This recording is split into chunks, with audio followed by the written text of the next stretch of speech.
Não bastasse o risco que o policial sofre no exercício da sua função, investigando, prendendo e levando as pessoas para a delegacia, que é um risco inerente à profissão, ainda há um conflito que surge no exercício constitucional dos direitos daquela pessoa que foi presa, que é algo que tem que ser encarado com naturalidade pelos policiais, pois faz parte do rol de direitos fundamentais daquela pessoa que foi presa. E esse conflito se dá normalmente com quem? Com um advogado que está lá representando os direitos dessa pessoa que foi presa. Por essa razão, vamos traçar rapidamente 5 situações típicas de problemas que surgem dentro das delegacias de polícia. A primeira delas, e uma das mais graves, acesso aos autos da investigação. Esse assunto está simulado pelo Supremo Tribunal Federal, súmula 14. Todos os elementos da investigação que já foram documentados necessariamente devem ser exibidos para o advogado, né, devidamente habilitado, exibindo a sua procuração. Deve ser exibido. Por quê? Porque isso é um direito constitucional, né, e uma garantia, uma prerrogativa do advogado.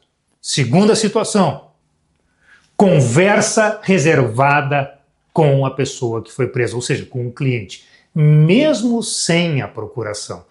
Veja o seguinte cenário, a pessoa foi presa, um advogado se apresenta na delegacia de polícia e afirma, fulano que foi preso é o meu cliente, ele tem direito a se entrevistar reservadamente. Entrevista reservada é sem ninguém escutando. É só a pessoa que foi presa e o advogado. Eventualmente, se for necessário por uma questão de segurança, preservar a vida do advogado, da pessoa que foi presa e dos policiais que estão ali, é possível adotar alguma cautela. Mas veja só, essa entrevista deve ser reservada. Terceira situação, documentação dos elementos de investigação. Um relatório, uma diligência, algo que já foi produzido pela equipe de investigação deve ser devidamente documentado. Nós sabemos que existe a plataforma EPROC, que boa parte do inquérito depois ele é transposto para o mundo digital, mas durante um bom tempo esse procedimento ainda tramita de forma física. Pois então, esses autos devem ser numerados, devidamente catalogados e identificados. Por quê? Porque isso preserva o policial, preserva a pessoa que está sendo investigada e preserva o próprio Estado. Quarta situação, cientificação da natureza jurídica de determinado depoimento.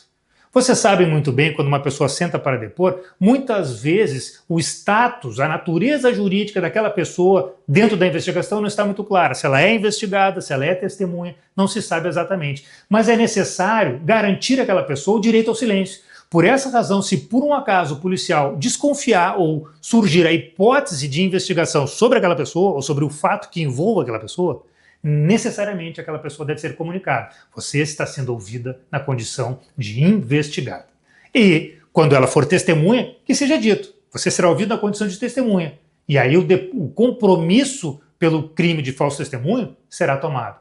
Há uma terceira circunstância, em que aquela pessoa pode ser ouvida de maneira neutra, como um informante. Quando isso ocorre? Quando o policial não sabe exatamente se aquela pessoa está envolvida no crime ou não, ou se desconfia do status dela como testemunha.